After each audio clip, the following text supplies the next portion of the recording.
তৃণমূলের আমলে হাজার হাজার কোটির কর ফাঁকি, সব দপ্তরকে লিকেজ রুখে রাজস্ব বাড়ানোর চিঠি নবান্নর। নবান্ন সূত্রে খবর, নতুন সরকারের প্রথম এক মাসেই বিভিন্ন দপ্তরের লিকেজ আটকে অতিরিক্ত হাজার কোটি টাকার রাজস্ব আদায় হয়েছে। বিজেপির অভিযোগ, আগের জামানায় এই রাজস্ব ফাঁকি দেওয়ার ব্যবস্থাটি ছিল সম্পূর্ণই উদ্দেশ্যপ্রণোদিত। সাধারণ মানুষের ওপর নতুন করে করের বোঝা না চাপিয়ে রাজ্যের কোষাগারের হাল ফেরাতে রাজস্ব বৃদ্ধিতে জোর নবান্নের।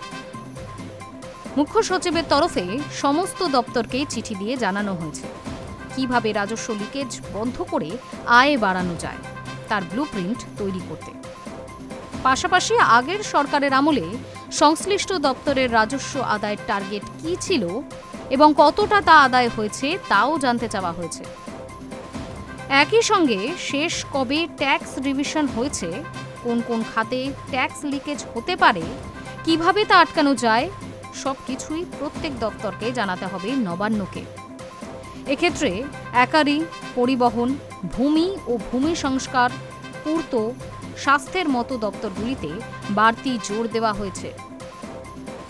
সম্প্রতি মুখ্য সচিব মনোজ আগরওয়ালের পাঠানো চিঠিতে প্রত্যেক দপ্তরকে বলা হয়েছে আগামী দিনে কিভাবে রাজস্ব বাড়ানোর পরিকল্পনা নেওয়া হচ্ছে তা জানাতে। নবান্ন সূত্রে খবর, নতুন সরকারের প্রথম এক মাসেই বিভিন্ন দপ্তরের লিকেজ আটকে অতিরিক্ত হাজার কোটি টাকার রাজস্ব আদায় হয়েছে। বিজেপির অভিযোগ, আগের জামানায় এই রাজস্ব ফাঁকি দেওয়ার ব্যবস্থাটি ছিল সম্পূর্ণই উদ্দেশ্যপ্রণোদিত। এটাই ছিল এক বড় প্রাতিষ্ঠানিক দুর্নীতি।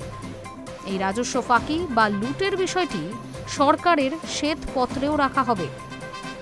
সেখানে দেখানো হবে কিভাবে কোন কোন খাতে রাজস্ব লুট হয়েছে, তাতে সরকারের কত হাজার কোটি টাকা ক্ষতি হয়েছে।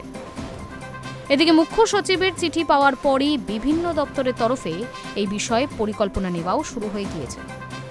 নবান্নের এক কর্তার কথায়, ধরা যাক পরিবহন দপ্তর, সেখানে বহু গাড়ির ট্যাক্স বকেয়া রয়েছে বছরের পর বছর।